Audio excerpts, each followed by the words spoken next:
Il a longtemps attendu son heure. Emmerson Mnangagwa, surnommé le crocodile pour son intransigeance, est en passe d'atteindre son but, se hisser à la tête du Zimbabwe. À 75 ans, cet ancien bras droit de Robert Mugabe est propulsé à la tête du tout-puissant parti au pouvoir, la ZANU-PF.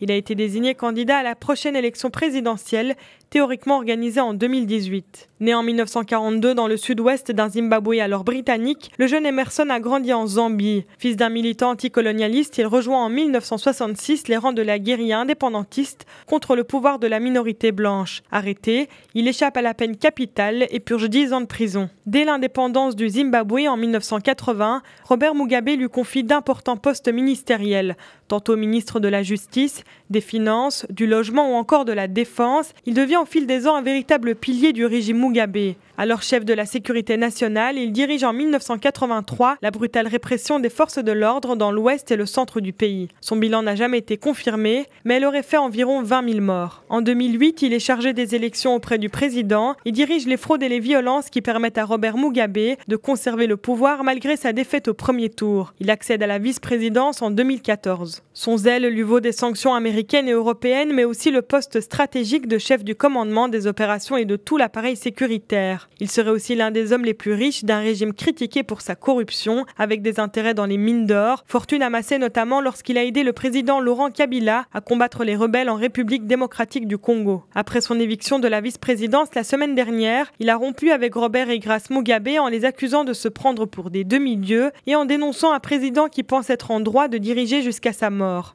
L'hypothèse de son retour au pouvoir inquiète cependant ceux qui n'ont pas oublié son passé.